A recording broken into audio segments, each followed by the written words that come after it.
की बड़ी खबर का रुख करते हैं। जयपुर से बड़ी खबर सामने आ रही है। पीएचईडी में मैसर्स विष्णु पुंगलिया पर इतनी मेहरबानी आखिर क्यों जताई जा रही है। देखिए, फर्म के खिलाफ ब्लैकलिस्ट होने की कार्रवाई की गई थी, लेकिन 3 महीने से पीएचईडी अधिकारी फर्म को बचाने में जुटे हुए हैं। 2000 करोड़ के जेजेएम टेंडर हासिल करने के लिए फर्म ने फर्जीवाड़ा किया था। शपथ पत्र में झूठी बिल्डिंग कैपेसिटी की जानकारी दी थी। शिकायत के बाद में विभागीय जांच में बिल्डिंग कैपेसिटी झूठी निकली थी, जिसके बाद बीसी ने फर्म को निविदाओं से बाहर कर दिया। इसके बाद में फर्म ने डीएस गोपाल सिंह के यहां पर प्रथम अपील की थी। एफडी के आदेश के अनुसार पहली अपील की डीएस नहीं कर सकते थे सुनवाई, लेकिन डीएस गोपाल सिंह ने सुनवाई करके फर्म के पक्ष में निर्णय दे दिया, जिसके आधार पर फर्म को 2000 करोड़ के टेंडरों में क्वालिफाई कर दिया गया। फिर से शिकायत होने पर एसीएस सुबोध अग्रवाल ने अपील निर्णय पर दे दिया स्टे और पहली अपील निर्णय पर रिव्यू करने के निर्देश जारी किए। हमारे वरिष्ठ संवाददाता जितेंद्र शर्मा जुड़ चुके हैं ज्यादा जानकारी के साथ। जितेंद्र जी, क्या कुछ पूरा मसला है, आखिर क्यों इतनी मेहरबानी जताई जा रही है, क्या कुछ पूरा मामला?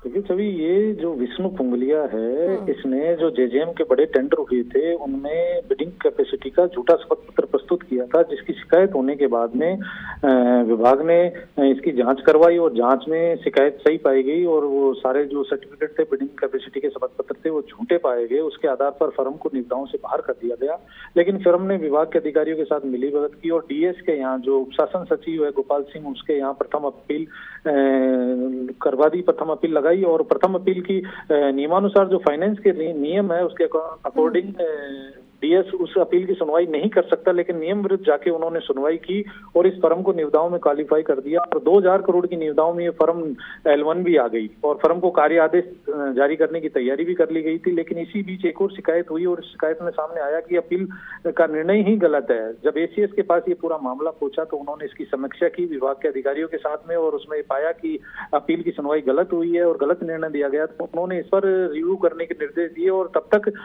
प्रथम अपील के निर्णय पर स्टे दे दिया।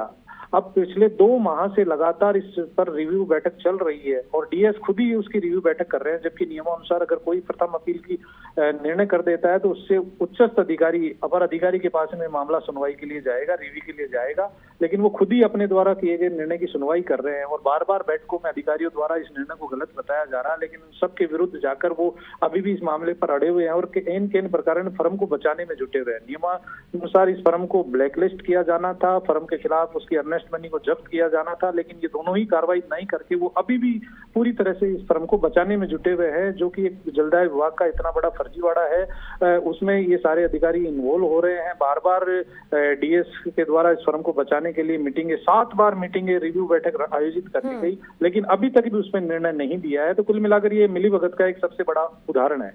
जी जितेंद्र जी, ये जो डीएस गोपाल सिंह है काफी यहाँ पर जद्दोजहद कर रहे हैं बचाने में, काफी मेहरबानी भी इनकी दिखाई दे रही है। क्या कुछ इनका पूरा बैकग्राउंड रहा है इनके उसमें डिपार्टमेंट में? देखिए, ये लंबे समय से करीब 2-2.5 साल से पीएचडी में उपशासन सचिव के पद पर है और कई बार पहले भी इनका नाम कई निर्णयों में आ चुका। प्रथम अपील की कई सुनवाई कर चुके हैं। वो चीजें भी विवादों में आई क्योंकि वो इनसे सीनियर अधिकारियों द्वारा लिए गए निर्णय की इनके द्वारा प्रथम अपील में सुनवाई की जाती है, जो कि एक सवालिया निशान है। पिछले दिनों फाइनेंस ने शिकायत के बाद एक लेटर जारी किया गया था कि विभाग का जो प्रथम अपील सुनवाई का अधिकारी है वो आरएस स्तर का अधिकारी सुनवाई कर ही नहीं सकता, आईएएस स्तर के अधिकारी सुनवाई करेंगे, लेकिन ये आरएस होने के बावजूद भी इन्होंने सुनवाई की थी। तो कई जेजेएम के जो टेंडरों के जो ईडी और एसीबी के मामले हैं उनमें भी इनसे कई मामलों में पूछताछ की गई। एसीबी ने कई मामलों में इनसे सवाल जवाब किए थे, वो प्रकरण अभी चल ही रहा है। तो ऐसे विवादों में रहे हैं। दूसरी चीज है कि इनके द्वारा जो निर्णय दिए गए हैं वो तमाम निर्णय सवालों में रहे। इन्होंने कई जांच के निर्देश दिए थे, उन मामलों की आज तक कोई जांच नहीं हुई। वो मामले सारे जांच और टीमें भेजने तक ही रफा दफा होकर रह गए। इन्होंने आज निर्णय दिया कि हम इस पूरे मामले की शिकायत मिली है, इसकी जांच करके 7 दिन में रिपोर्ट सौंपे। जांच टीम मौके पर गई और उसको तुरंत वहां से बुला लिया गया था। ऐसे कई मामले हैं जिनमें इन पर सवालिया निशान लगे हुए हैं, लेकिन यहाँ फिलहाल बात हो रही है पुंगलिया से जुड़े हुए मामले की, जो पूरी तरीके से एक शपथ पत्र है, आरटीपीपी एक्ट का जो नियम है उसके तहत अगर कोई झूठी जानकारी देता है और वो भी शपथ पत्र पे देता है तो आरटीपीपी में स्पष्ट रूप से लिखा हुआ है कि उस फर्म के खिलाफ आरटीपी में नियमानुसार ब्लैक लिस्ट या डी बार की कार्रवाई होनी चाहिए। और अगर उसने फर्जी जानकारी दी है तो उसके खिलाफ एफआईआर भी दर्ज होनी चाहिए। ये कार्रवाई करने की बजाय ये फर्म को बचाने में जुटे हुए हैं और करीब 2000 करोड़ के काम देने की तैयारी में जुटे हुए हैं। तो कुल मिलाकर यहाँ एक बड़ा घालमेल सामने आ रहा है। जी सभी। जितेंद्र जी, यहाँ पर एक सवाल और जुड़ता है, क्योंकि देखिए वह सरकार में का गठन हो चुका है, सिर्फ अब जो है शपथ ग्रहण होगा 15 तारीख के बाद। उसके बाद जब सभी को अपने अपने विभाग सौंप दिए जाएंगे तो सबसे बड़ी बात है कि जिन्हें जलदाय विभाग सौंपा जाएगा वो इन सभी पर कड़ा एक्शन लेंगे।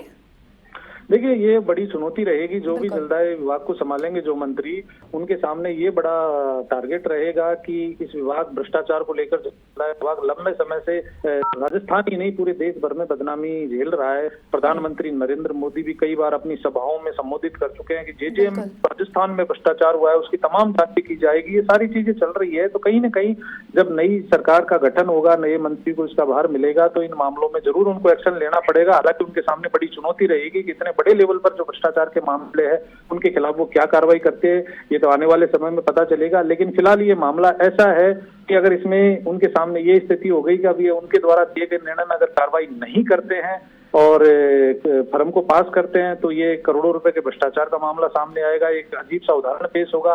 और अगर कार्रवाई करते हैं तो भी इनके खुद के निर्णय पर ही उनके सवालिया निशान उठेंगे।